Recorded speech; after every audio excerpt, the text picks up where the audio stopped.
Oh yeah, it moves. If see, watch. Slide to the right. Slide to the left. See that? One hop this time. Left, no? Okay. All right. So as Coach said, my name's Bill. This is Alex.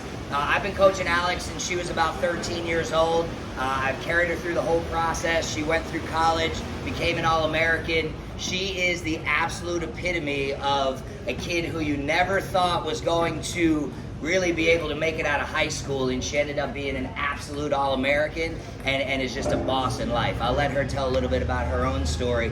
But the reason I brought here today is because hearing me say it is one thing, right? I'm going to break down all the specific technical stuff. She's going to give you some information about what it feels like to actually be in the locker room. Does that make sense? Right? Because this is a journey. It stops at high school, and then it starts all over again in college.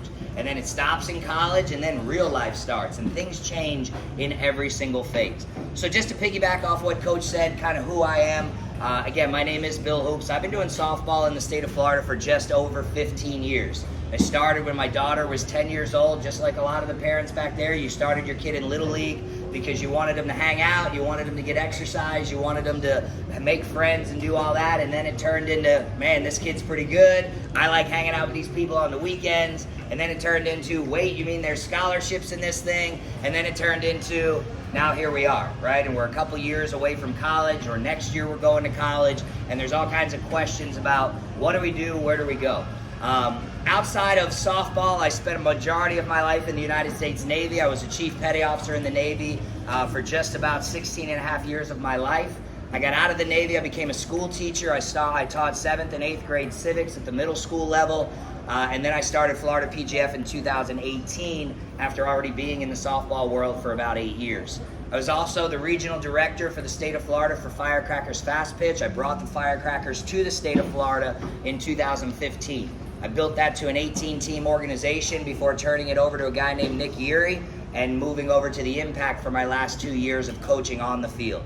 I coached high school ball for 2 years. I won the 3A state championship with Admiral Farragut in 2019. I went 9-0 in the Power Pool in Colorado and had a top 5 finish in the PGF Nationals. So I've coached at the highest level. We've built All-Americans. So what I'm telling you about this sport, about recruiting, about this process, you can count it as Bible. All right? It's really 15 years of doing all this. Good job, Al. My battery just told me I had 20% left. I didn't charge it on the way down. So when I started talking to your coach, yeah, that'd be great, except it moved, so we'll just give what we can get out of it. I'm going to let Alex introduce a little bit about herself, kind of just so you have an idea, and then I'm going to go over, kind of give you an idea of the 5. I asked your coach, like, what is the team struggling with? Where do you need information? How do you want me to pinpoint this conversation? He gave me 5 topics in the recruiting process: player and parent accountability, effective communication, standing out as a player, and understanding the different scholarship levels. So I wrote little bullet points to kind of guide this conversation, and then we'll have a more in-depth conversation, answer questions, kind of talk about the process, things like that. So if you just want to kind of introduce yourself, what you've done, where you've been, and kind of what you're doing now, and then we'll just jump right into it. Yeah, sure. So I'm Alex. I'm about to be 23 years old. I went to Mitchell High School down in Newport Richey. I played for Mitchell, and it was probably like the best 4 years of my life. I was You're first to everything, bro. First team my whole 4 years. It was really good. And then I went over to FSW down in Fort Myers. I was actually committed in 8th grade to Alabama State up until senior year of high school, and then I decided that that was way too far, so I had changed my mind. By then, as most of you know, the rules were way different back then. 8th grade, you guys aren't probably, what is it, junior year now? Yeah. Yeah. So first year, junior year. Yeah, so way different. Probably for that reason, I decided to change my mind last minute, and by then I had no one looking at me. I got really lucky with the school that I went to, and we'll kind of get into that. I went to a D1 JUCO. It was called Florida Southwestern. It was really well. I did great, loved it, but then COVID hit, so I ended up going back home to Newport Richey, trying to figure everything out. Instead of playing another year at FSW, I decided to go over to St. Leo University, where I played 3 more years of college softball. Sophomore year, it's a little iffy. It was COVID year, so I'm sure you guys can imagine how that went. Junior year was great, started taking off, and then senior year I was an All-American. So now I am working with attorneys all over the country, selling them software. So Yeah, so humble ending there. So, right, she finished her senior year as an All-American, as a top 3 third baseman in the country, right? So that is 15 years of hard work that has culminated into her now being one of the top sales representatives for a company called Leap Legal, right? She just got a promotion after being at the company for 7 months and is now starting to run and lead and manage teams. All of that because of a journey through softball that taught her leadership, accountability, sacrifice, how to win, how to lose, how to continue to get up and rise through everything that happens. And Alex did have quite a road. But either way, we're going to continue her and I to bounce back and forth. I want to start off, we're just going to go right into the questions. Anybody have anything that's right off the top of your head before I jump into what Coach wanted to talk about? Good to go? All right. So recruiting process knowledge. Who said they're committed already? You're committed? Where are you going? Winnipeg University. Okay. Connecticut. Okay, so how did that process go for you? That's Connecticut. How did you live here? You go here. How did you get committed out there? I came from New Jersey Intensity, so the owner, Kevin O'Donnell. Kevin, Yeah. he's from New Jersey. He knows Coach Hillary, which is the head coach at Winnipeg. He knows a couple other coaches up there, Cool. and the coaches down here. And I talked to him about the recruiting process, and he's like, I'm going to give Coach Hillary a call, and he called her. And There you go. Connection was made. She liked you. You liked her. How did the process go when you first met her, though? Well, we played phone tag for, I think, about 2 weeks. Okay. And I was like, all right, I don't think she wants me. I think she thinks that Kevin's, like, messing with her. Okay. So, and then we finally talked. I was expecting a 10, 15-minute phone call like I had with my other coaches. And her and I talked for about an hour 15. Yeah. And her and I just clicked. Love it. And ever since then, her and I, we talked to each other. And how long you been committed there? When did I commit? October? I think since October. Okay, cool. So coming up on just short of a year. Anyone else? Just the one? Okay, cool. So there you go, right? One person on your team has been through the process. This is the person that you want to lean on, right? When you start getting these calls and you start getting these questions on your team internally, that's your first go-to. She's been through the process, right? But as you all go through the process, what do we know about it now? What do you know about recruiting right now? Takes a lot of work, right? Takes a lot of what do they tell you to write every single day? Write your what? Emails, right? Right? You guys love those emails, don't you? No, you don't, right? You're like, oh, they keep telling me to write emails. Why don't you love them? It's awkward, right? Me sending a notion out there. Hi, look at me. I really like you. Do you like me too? Right? And then there's certain rules where they can't respond at a certain time, and then you're like, wow, I've sent off 15 emails, no one said a word back to me, right? It's like the greyhound chasing something, but you can't see the rabbit that it's running after, right? The feedback is very little, the process is very time-taking, and it's hard. It's hard to run into a wall every day and be like, did I make it through? Did I make it through? But that's called life, right? Emails are just a little portion of life. You're going to encounter things that are tedious that you don't want to do all the time. But if you don't do that, how do I know you're there? Right? Because a lot of you think if I join the right team, if I have the right coach, if he brings in the right people, and I go to the right event, someone's going to see me. It's false, right? Whose responsibility is it to get you all recruited? Yours. Louder. Yours. Hear it. Yours, right? It's not just words. It's really not just words. Having put almost 400 girls on scholarship myself, it's not just words. The process works a lot easier when you're engaged. Because let's take it one way, right? You say, hey, coach, I really like this school. Could you call them for me? And I say, okay, hey, coach, my player really likes your school. And then coach is going to go, how come I don't have any communication from them if they really like my school? How come you're calling me but no one else has, right? So the process all starts with you. That's my point there, right? Your accountability process in your own recruiting starts with just sending an email that just says, hey, here's who I am, here's who I play for, here's what my schedule is, here's a little video of me doing something I love. Man, it sure would be good to see you at one of my events. Here's my schedule. That's it. It's really that simple.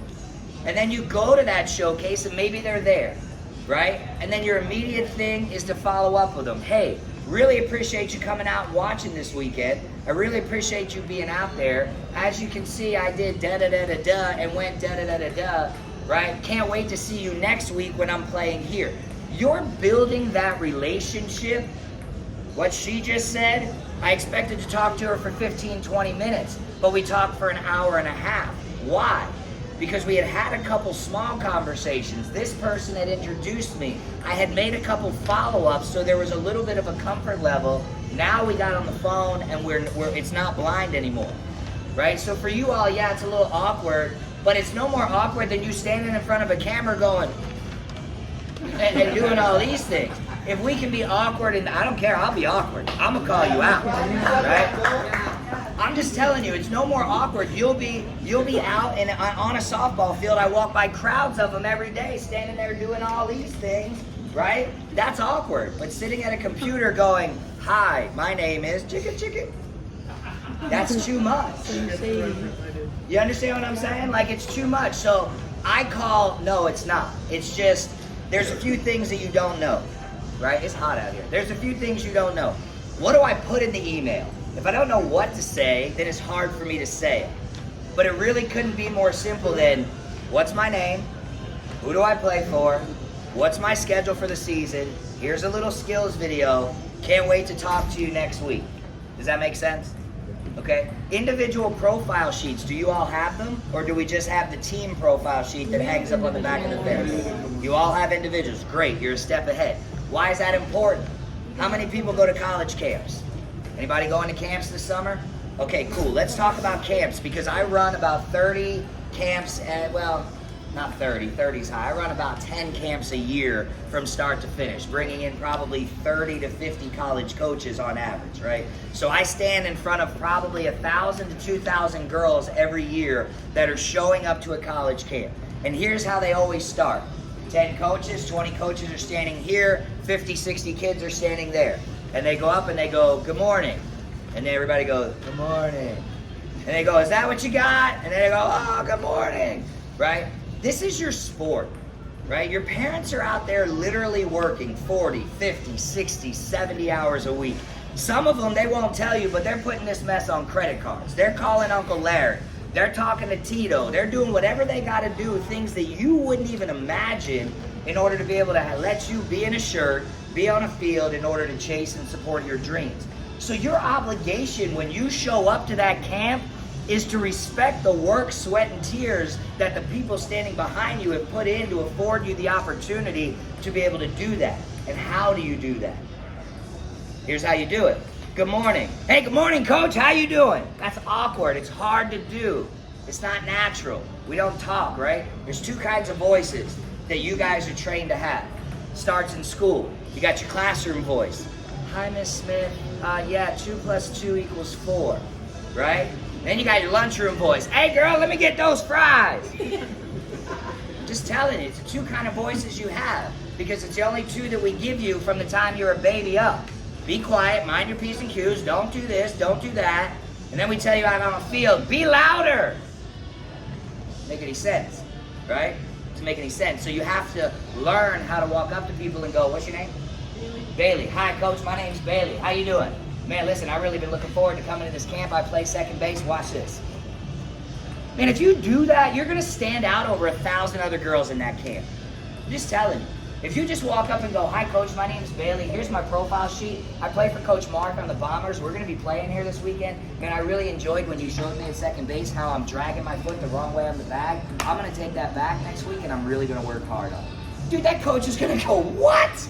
I love that kid." Right? Because 90% of it is your play, right? You got to be able to win games, right? But then the other 10, 15, whatever the coach's, ratio is, culture, right? Talk about St. Leo, right? In culture, you get to college, how important is culture? Oh, yeah. Like, it's a huge thing. Like, whether it's with your coaches or your teammates, and you'll learn fast. If you're quiet and, you keep to yourself and do things by yourself instead of with your team, you're going to learn fast that that's just not how you do it. And honestly, like, what happens is you end up not on the team. Like, if you keep, and it's okay to be quiet, but you want to make sure that that word is buy into the culture, no matter where you're at. Every team, every person is going to have their own culture, but it's about buying in. It's key. Have you ever been to a camp, right? College coach is standing right here, you're standing right here, and you're just like,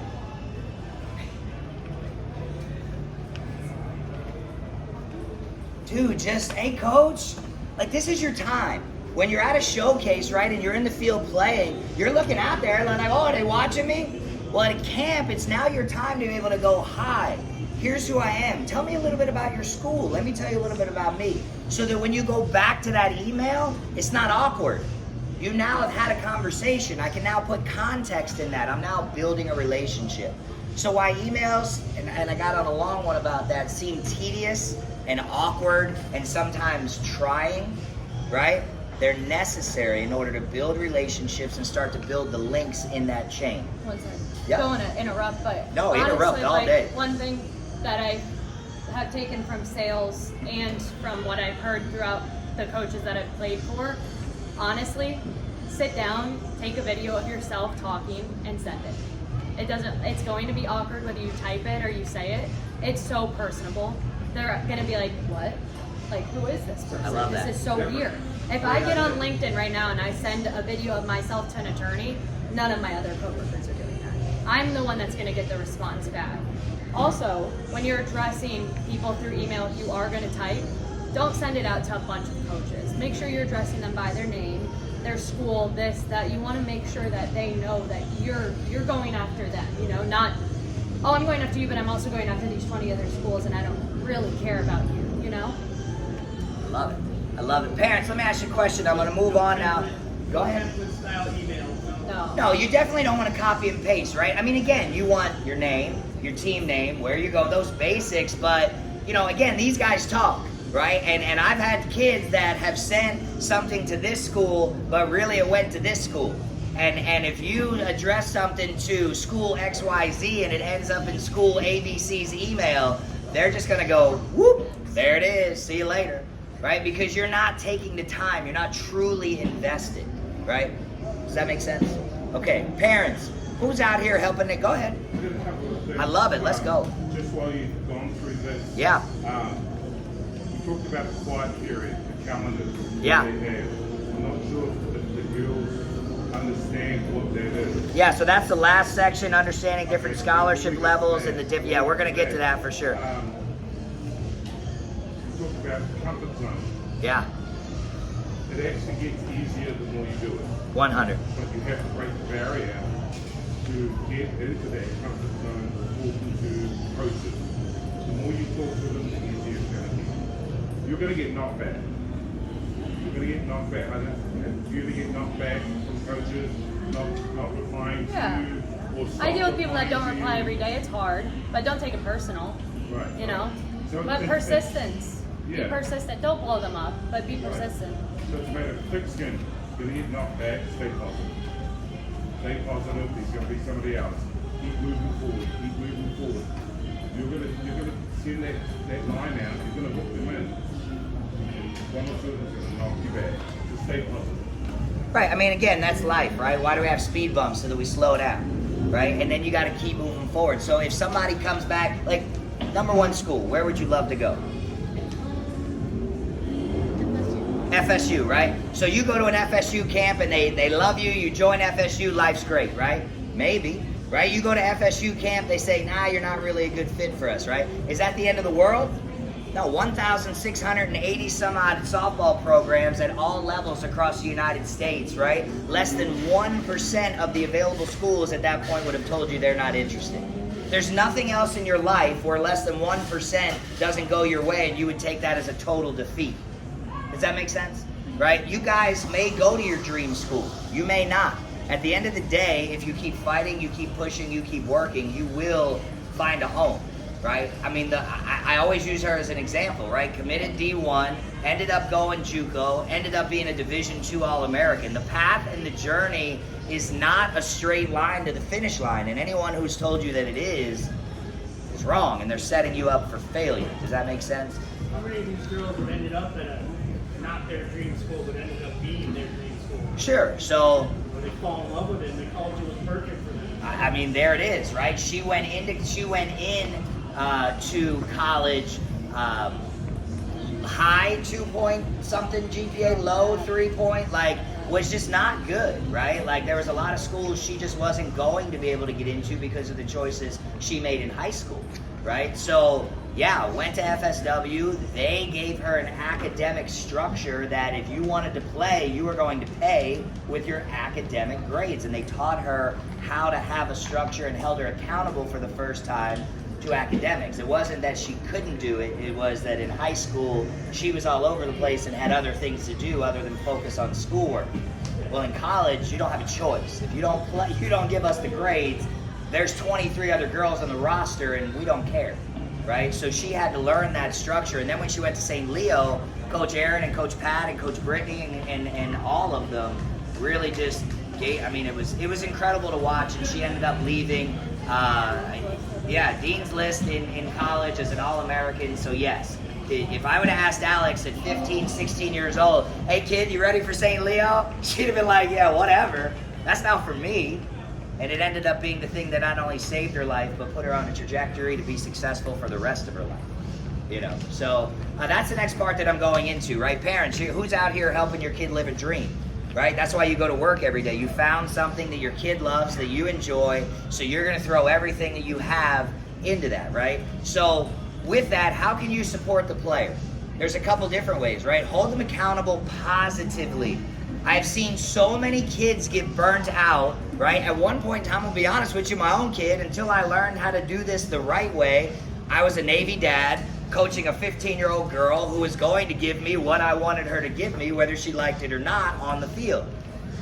I did it to her for a little bit, right? Because she was basically my other daughter, you know, and so I had to learn all what not to do in order to make them better and more effective. So the number one thing you can do for your kids is just listen, even if they're not saying anything, right? Because they're telling you stuff whether you're hearing it or not, verbally.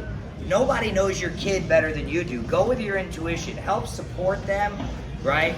And let it be their choice. Because if it's not their choice, when they get to college, it becomes their choice and they'll fizzle out, right? You really have to make them work hard for this, but support them positively. And I promise you, all of you are gonna go, no way. One of these kids is not gonna play college ball. They're gonna go to college, they're gonna have a great life, but they're not gonna play college ball, and guess what? It's okay. They're still amazing human beings. She still has something to offer. She still has something to offer. She still has something to offer. We put them in this sport, and I'm fully involved in this sport, but we put them in this sport, and we feel like if they don't finish, there was failure. That's goofy, right? As long as they're successful, they're responsible, they're doing what they got to do, and their path moving forward is one that they want.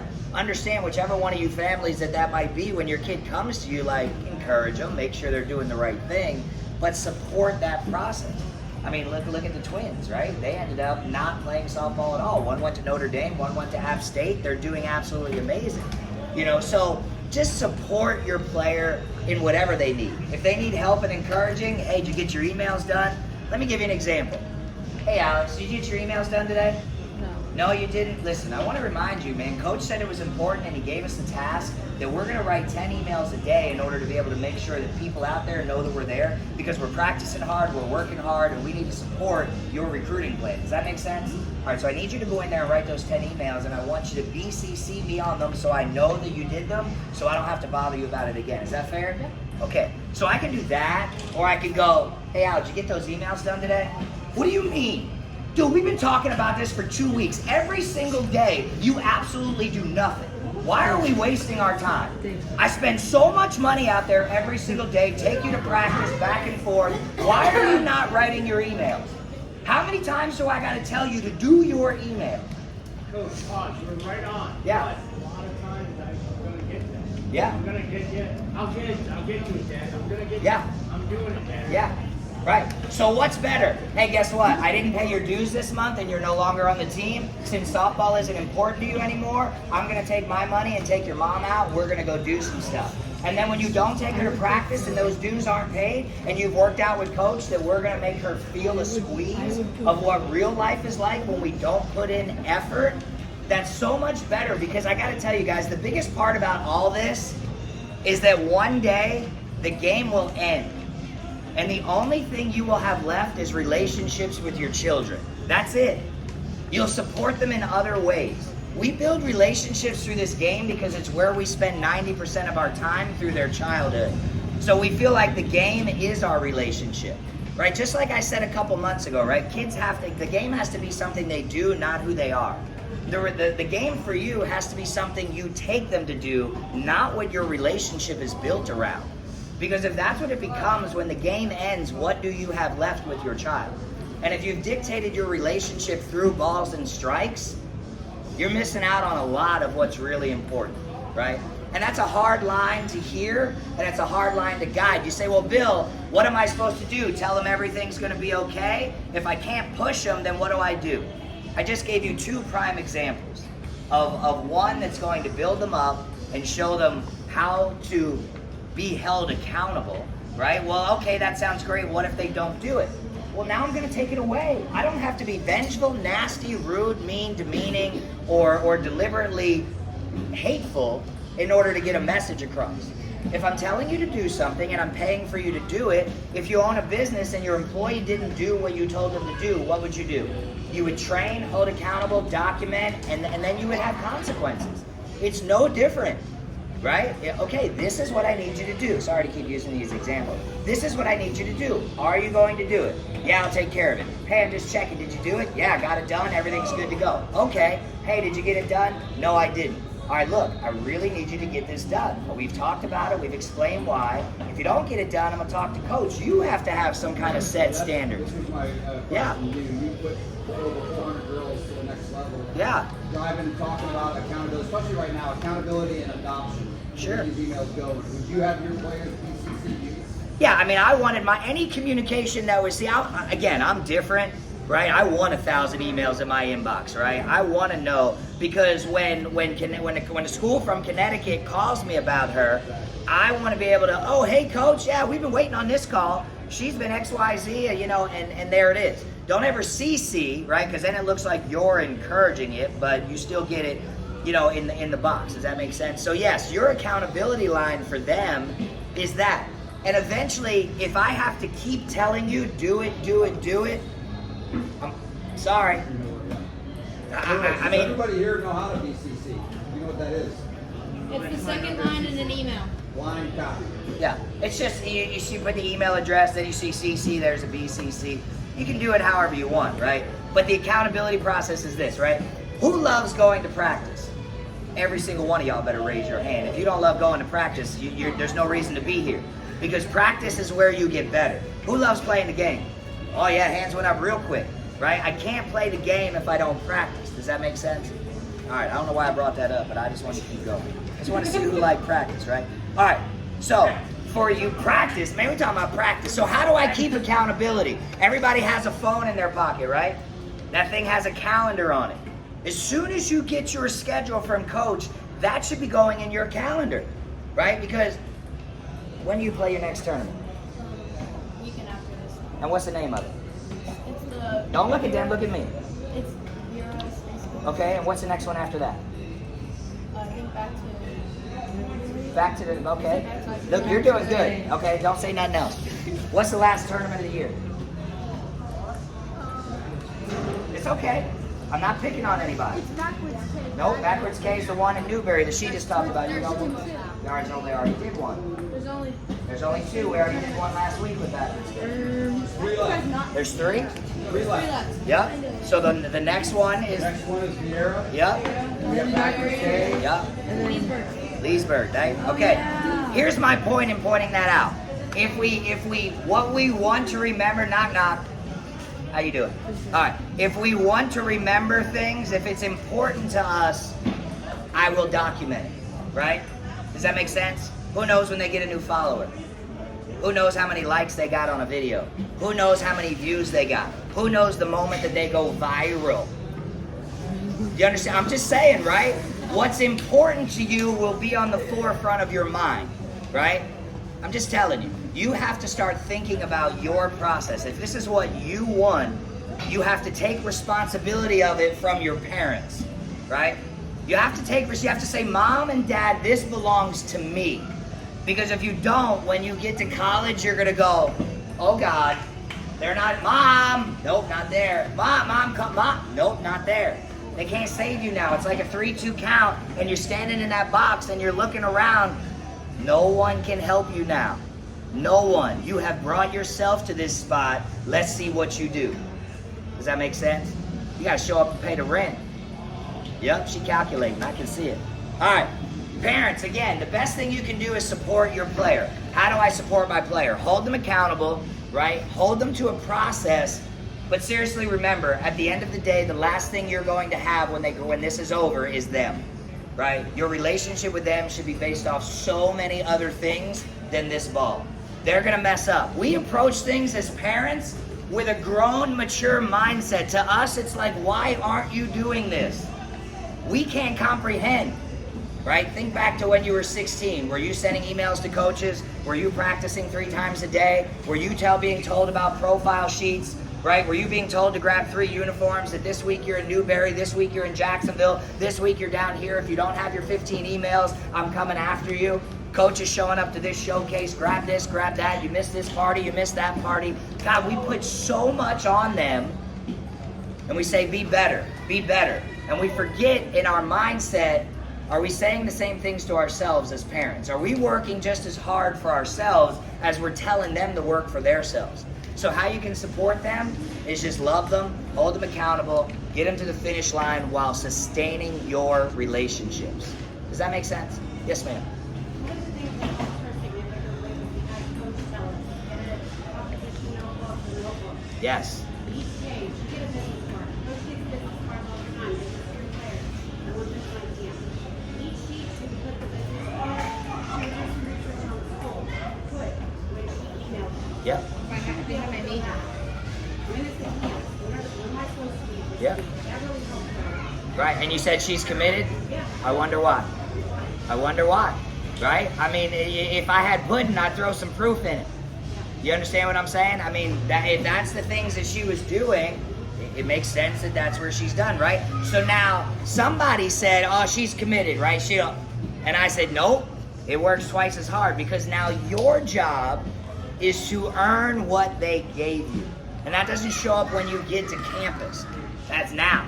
You gotta be in the gym. You gotta be in the classroom. You gotta be on the field. You gotta be leading these girls. You gotta be the example, right? That's a hard pressure to carry, but somebody has come to you and said, I trust my family's well-being to you. That's what it is.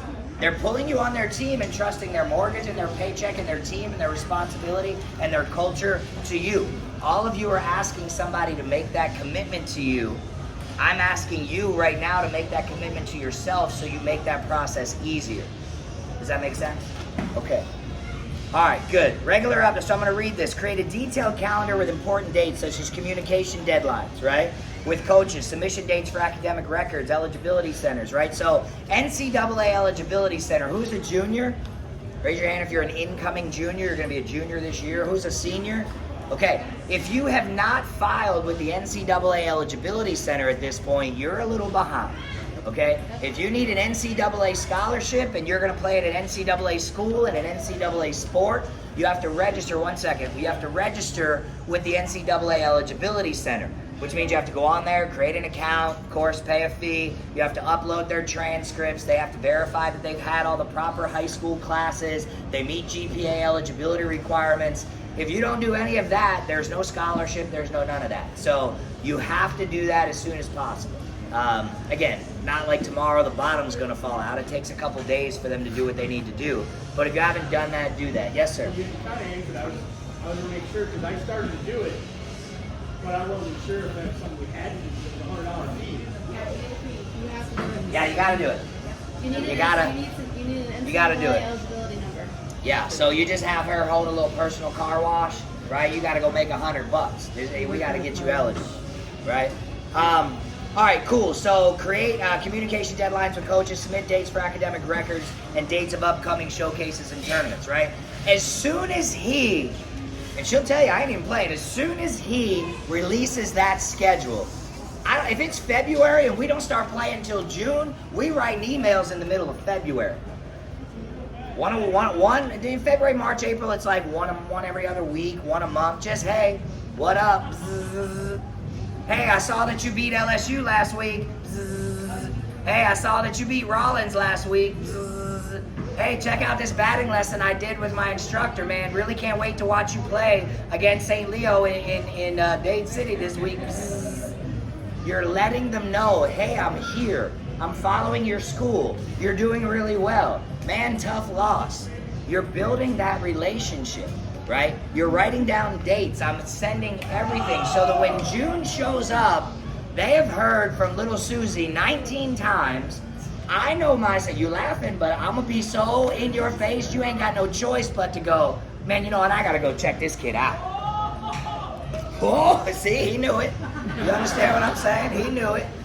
That was a hole-in-one right there, right? So again, I want to write these things down because if I don't have a plan, I have no attack. If I'm just going, and I'm at 10% now, look, we still make it. You were just at 10. Oh, is it dead? That's okay. Let me get it back. Booyah. There we go. Cool, I got about 10 more minutes of video. Who cares? All right, so again, as soon as I get the schedule, I have to have a plan. Because there's 10,000 other girls in the country right now that are going after what you're going after that don't have a plan. So here you go, knock knock, hey, let me tell you a secret. Let me say a secret. Have a plan, okay? That's it, just have a plan. And you have to write that plan down. You have to market that plan. You have to digitize that plan. You have to be accountable to that plan. You're literally asking somebody to give you 10, 20, 30, 40, 50, $60,000. My daughter's total scholarship over the life of the 4 years was $115,000. That was just academic. She got another $60,000 in athletic money. I ended up paying $25,000 total on a $190,000 bill. It matters. Which leads me into my next topic. It's not on here, but academics, okay? I like talking about academics, one, because I was a teacher for a long time, and you're gonna get more money academically if you can than you will get physically unless you are really just a top-of-the-line prospect athletically. Okay? ACT scored. Raise your hand if you have not taken the ACT or the ACT. So you have not. I don't care either one. So raise your hand if you haven't taken any testing at all. Hi, like I don't know what this means. Like raise your hand up here so I can see. You have not. Okay. You have not. ACT, SAT, none. ACT, SAT, none. ACT, SAT, none. So if you've taken it at least once. Okay. So if twice, 3 times, 4 times. Cool. All right. So parents, let me give you a little bit of an idea. My daughter, I started testing her in the 8th grade. Okay, SAT, ACT in the 8th grade. We took it once in the 8th grade, once in the 9th grade, twice in the 10th grade, 3 times in the 11th grade, 4 times in the 12th grade. Right? I'm just telling you, that's what we did. And she started at an 18 and she ended at a 29. Okay? And it got me over $115,000 to do that. And here's a few things that happened. Okay? When I first put a kid in the box and I say swing the bat and run, they don't know whether to run to first or third. Right? I'm talking about a 5-year-old. Right? They don't know what to do. And as the years go by, they get better, they get smarter, they get stronger, they have a better understanding of what they're doing, they feel more comfortable, right? That's what we do for the game. In school, we teach them how to read, we teach them how to write, we teach them how to do all of these things. We never teach a kid how to test. Ever. We tell them to take a test, we don't ever teach them how to test. Most of these kids today have so much test anxiety, it drives them nuts. They can get grades all week long, they can do this, they can make that up, and then even though you know that they're gonna get 100 on that test, you start to see them. They start freaking out, right? So I never understood until a couple of years ago, well, 15 years ago now, as a Navy recruiter, why we waited so long to test these kids. Right? And the fact of the matter is schools tell you to wait until their 11th and 12th grade year because the schools want to show optimized test scores because of funding, scholarships, state funding, government funding, school grades, letters, all these other things, right? So we have trained these kids that in 11th grade, you take the test. Well, now it's 11th grade. I can't go until May of my 12th grade year, so really I have a year and 3 months because most college applications are due by January so that I can make decisions in February or March. So now I've put the squeeze on them and said, you have less than a year to get a good score. And if they come out in the 20s and 30s, great. You've got a smart, academically strong kid. If they come out in the 15s or 20s, now you're going, oh my God, what do I do? I gotta get a tutor, I gotta get this, and you have now taken all this pressure and threw it on their shoulders at the last minute. They're doing AP classes, they're doing dual enrollment, they're at practice 5 days a week, they're going here, they're going there. Now you told them there's a family vacation. Oh, by the way, we're going here, going there. They're in 15 different clubs. Bruh. Bruh, it's a lot. And then we look at them and go, why are you stressed out? You ain't got no responsibilities. What? It's crazy. It's really crazy. So let me give you an idea. If you test them early and often, right, and there's 4 sections on the ACT. If a kid does well in 1, right, now we're done with that. It's over. We're not studying the reading section anymore. You've got a 28 on that, but you're still a 14 in English. Now I'm spending the next 4 months just studying the English part. I raised that test score up. Now I'm super scoring to a 29, and I'm studying 1 section at a time every single quarter. Now the only thing I've added to them is a few hours a month of looking at a study book. I've taken the pressure off of them and going, look, I just want you to go in there, take the test, worry about the math section. I don't care about anything else this time because we need to raise this score up. And you step sell to more academic money for you. You do what you want with it. That's been successful for me, for my kids, the kids that I've been putting in and out throughout this, all throughout the years. Every single one of the kids that we step sell on ACT and SAT scores, their scores grow up dramatically, right? Especially if they're not a good academic kid. And believe it or not, those kids are out there, and some kids just need to be taught a different way, right? If your kid's struggling and all anybody ever tells them to do is read and write, try teaching them a different way, you'll probably find that they absorb things a whole lot better.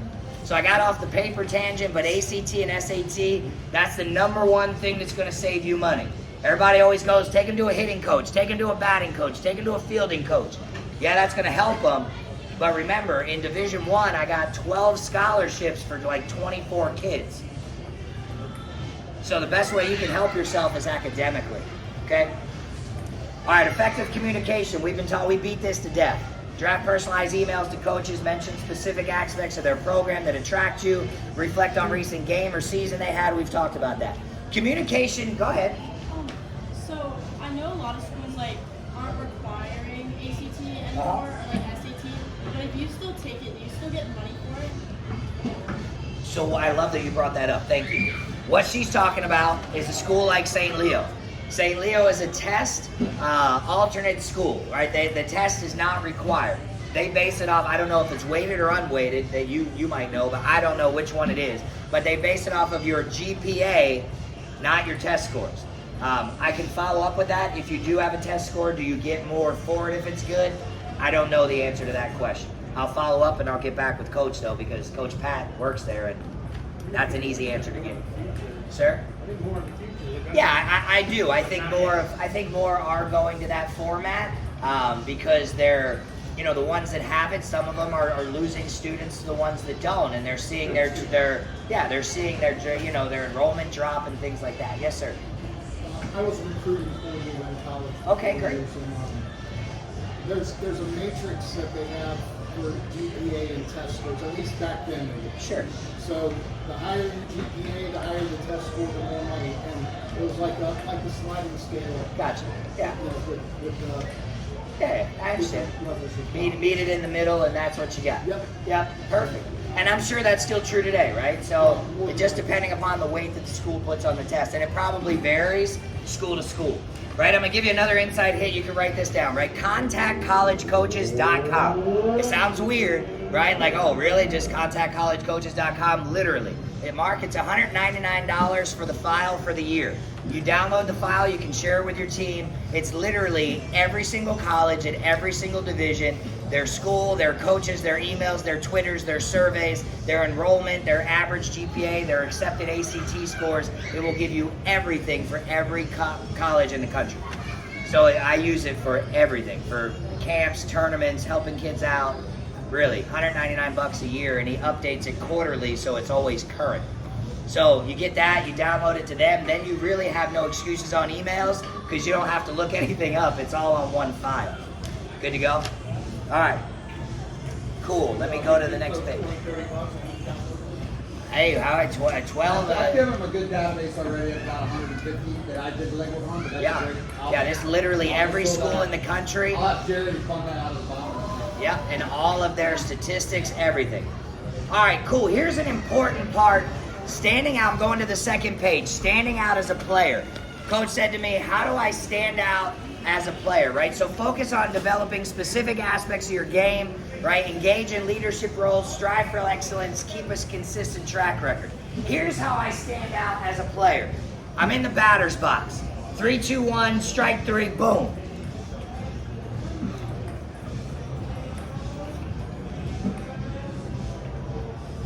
All right, girl, let's go. Right? What happened? I struck out looking. I talked to the girl on deck. I went back to the dugout in order to help and support my team. Right? Boom, strike 3 looking. You're done. It's a wrap. Your culture is bad. Your initial instinct is you're a negative person. Those are the instant things that you can work on immediately. Does that make sense? How do I stand out as a person? I've gotten probably at least a dozen kids initially looked at just from the way they run bases, right? You think it has to be a dinger. You think I have to have the walk-off. You think if I go 0-3 in a game in front of a college coach, there's no way that that person would want to recruit me. It's garbage, right? Everything that happens from the way that you walk up to the box, from the way that you look at the pitcher, from the way that you accept a signal from your coach, from the way that you acknowledge or don't acknowledge the people that are talking to you and distracting you, from the way that you talk to your teammates, from the way that you take a warm-up, from the way that you walk in the dugout, the things that you do when you're walking around the field in between games, how you look sloppy with your pants undone in Crocs and just walking around like it's easy like Sunday morning. All of these things are how you stand out or don't stand out as a player, because you can stand out for all the right things or all the wrong things. Does that make sense? Right? These guys are killing me. They got a softball game up behind me while I'm talking to softball players. This is great. But anyways, all of those things, eye contact makes you stand out, right? If I'm talking to a college, because remember, for all of you, because everybody's a junior above, 10th grader above, right? Really doesn't matter. Junior college, Division III, and NAIA can talk to you 24/7, 365, during tournament, not during game, but you could end a game, boom, 75, 90 minutes, finish the inning, game's over. You walk outside, hey coach, how's it going? Did you see me hit that dinger? You can do that, right? So you want to be able to, how do I stand out? I stand out in everything I do. From the moment I get out of my parents' car, I'm standing out. I'm standing out in the way, I'm telling you, right? If you walk up to the batter's box like this, dude, like if you're not training how to walk up, how to be a presence, how to take a strike and keep eye contact with the pitcher, right? If I'm sitting in the box and this ball strike and I lose my head and I just walk this way, who's a lefty slapper? Anybody? Okay, good, great. So you're in that box, right? And you, right? Okay. I'm looking. I have to pay attention because if that third baseman, I took 2 pitches, that third baseman don't move, right? It matters. How do I stand out? Boom, okay, I find the deficiency. I'm looking at her because if I'm in there and now I just drop my head and I'm not looking and reading adjustments, I'm failing, right? You have to become a student of the game. That's how you stand out. Up until this point, people have showed you how to play the game, but have you studied the game? Are you looking at the game? Are you loving the game? Are you becoming so involved with the game that you know the rules? You know what happens. You know what obstruction is. You know what this looks like. You know what that looks like. That's how I stand out. Am I sitting in the back corner of the dugout just sitting there because I struck out and I'm having a bad day?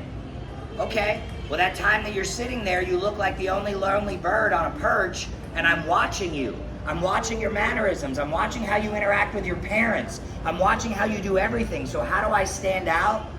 I act like I'm a softball player that wants a scholarship, that wants to play at the level that I'm going to play at from the moment I step out of the car to the moment I get in. And then how do I stand out? Coach, who was at the backstop today? How many people did you talk to today? Okay, 10 schools were back there. You wrote them down. Coach, can you text me those 10 schools? Mom, I know we just got back to the hotel. Dinner's over. You go ahead and get a shower. I got 10 emails to send. Because if they were there on Saturday and you know they were at their field and you're emailing them, thanking them for coming to watch you, guess what they might just do on Sunday? Might come watch you again, sir. Good. Try to make this quick. True story. I was coaching another team. We were playing mid-morning game, early morning training. We trained at another field. We did our training. At the end of our training, our outfielder stayed back with the long toss. We went to the field. We played our game. At the end of the game, one college coach comes to us. The coach says, "We want to talk about those 4 girls that threw long toss. They did training this morning." Sitting at the field we were playing at, we traveled like 4 or 5 miles down the road. These colleges followed us because they wanted to see how our girls acted at training, what they did with the team, not even in the game. We talked to the coaches, told them about them, they asked a lot of questions about them, coaches, all that kind of stuff. So they are watching. Believe it or not, they are watching you, everything that you do. You've got to look professional, you've got to look like you know what you're doing. We just spoke about this, I think, last week. Understanding when you do something good, it may hurt you because it didn't affect you, but it helped the team. And you look positive, you look energetic, you've got to show them. And they know that you know the game. When you lay the bunt down in the middle of the run and you come back and you're grumpy because you got thrown out, they see that. They want to understand that you know the game. But if you lay that bunt down, you move that runner forward, and you're coming back and you're high-fiving everybody, They turn the game on. that means you understand the game a little bit better than some of these other players. You've got to do that. Okay? So all eyes are on you when you think they are not. Yeah, right? Like, that's scary, right? Right? Like, okay, but this is the game. I'm supposed to have fun, right? So, literally, we're talking about all of this stuff, but that is the most important part. If you just love the game and you throw yourself into it, none of this becomes hard. Emails become fun because I'm working towards where I want to go. Being at the field and doing the right things and walking the right way and talking the right way and look, do your TikToks. That's fun. That's what the game is about. You're allowed to do those things. You're allowed to celebrate. You're allowed to be goofy. You're allowed to do all of that, right? But you also have to remember you're asking someone to bring you onto their team, and that is a risk for them of their job, right? Because if they make a mistake on you or you end up not being what they thought you were, or for you it ends up not being what you thought it was, it costs both of you money, years, time, eligibility, loss, right? So you really want to make sure that you're having those conversations, you're feeling it out, you're being thorough, you're doing all of that. Make sense? All right, so I'm going to talk about 2 things, and then we're going to close it up. The first thing I'm going to talk about is what happens when somebody actually tells me they like me? What happens when they say they want me to come to camp, that I go to a visit, that I get a scholarship offer, right? Again, I would rely on her. She's been through it very recently. If you guys aren't asking her these kinds of questions, why? If you're not asking your other friends on other teams that have been committed, why? They're where you're saying you want to be, right? They're engaged in the way you want to be engaged, right? So you get that phone call. Coach gets a phone call. Hey, I want X, Y, and Z coming into camp. Hey, Alex, Coach called and said she wants you to the camp. Okay, you go to the camp. Now you know, that's it. Hi, hey coach, thanks for inviting me. You again. You come to a lot of camps, you know that, right? Hi, she's like, man, I shook this guy's hand 5 times. But, now you're on campus. Remember, they asked you at this point to be there. They want to see you. They want to know who you are. They don't want your representative, right? Hi coach, how are you doing? Right? Because you're going to go and you're going to just make error after error, just be loose. It's like your friend inviting you over to go swimming. Cool, we're just gonna go hang out and play a game. They're gonna get to know you, they're gonna talk to you. Eventually, you talk about that. How was your offer process with Florida Southwestern? How was your offer process with St. Leo? I know different, completely different. Mine is going to be like none of yours because my situation was so much different, but with Rob from FSW, I mean, it was like, right, I met him, it was on the spot. Like, we made a decision on the spot. I visited, got the offer, it's a done deal. I wanted to go there. I needed somewhere to go. It was done.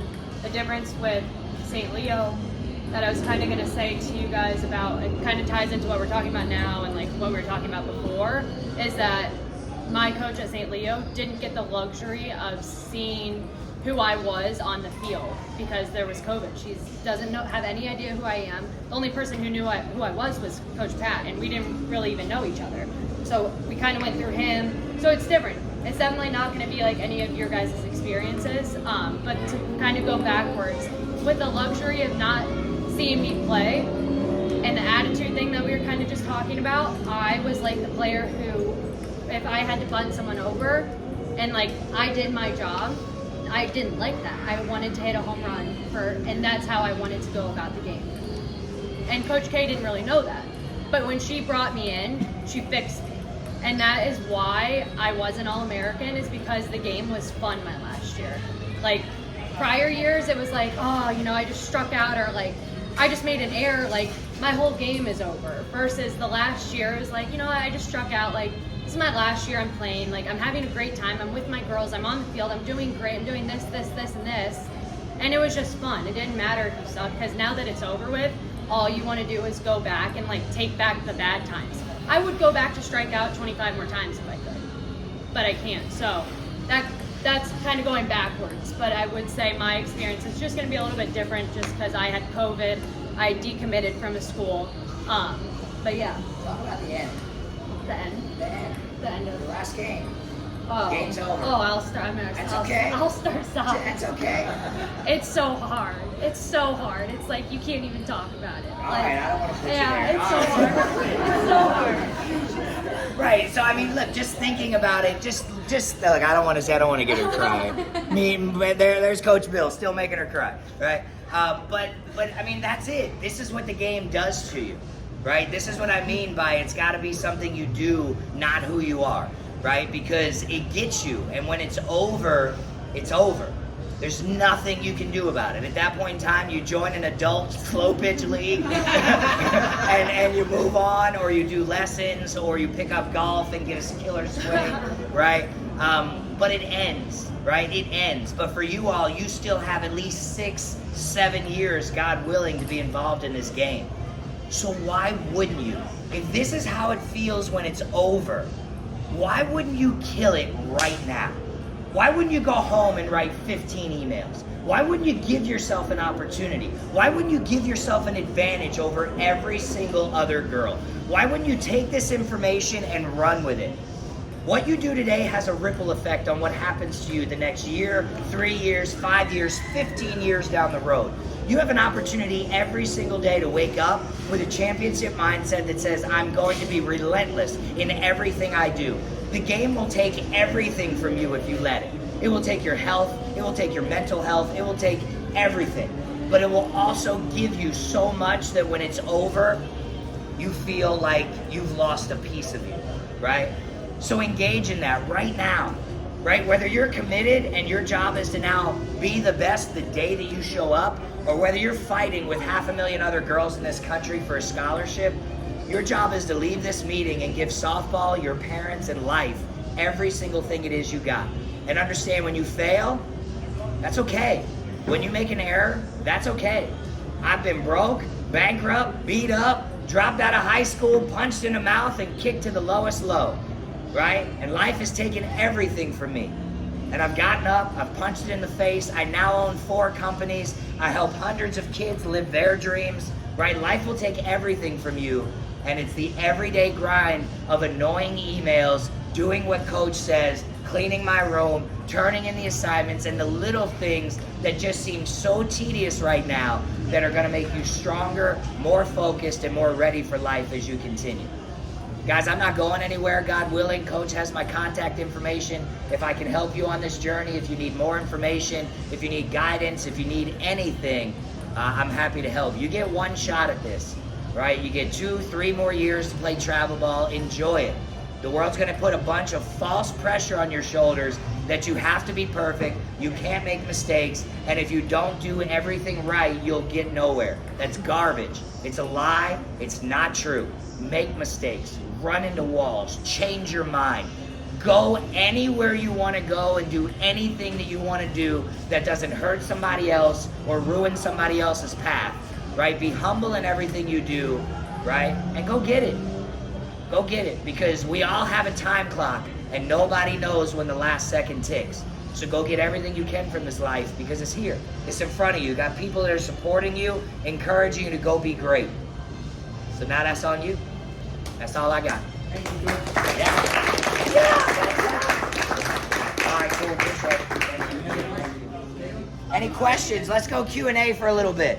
Let me ask some questions or answer some questions. Go ahead. Yeah, what up? Are we gonna go over this? Yeah, let me do it. Let's go over it. Great question. I'm going to take yours, you share with her. Cool. Let's do that. There's 2 sheets I gave you. She wants the additional information. So you just gave me the one we just went over. Give me this one. You 2 share that one. Booyah. Here we go. All right, so 2 more sheets I gave you out, right? One says Lead Your Journey Commitment to Excellence Worksheet. So I run a program called Lead Your Journey. Right, I do one-on-one group stuff. I work with players and families individually. We help build brands. We help build profiles. We help with recruiting. But most importantly, we help mental mindset and the things that we've talked about to be able to help kids get to the next level. So I brought a couple examples of things that we do in our group.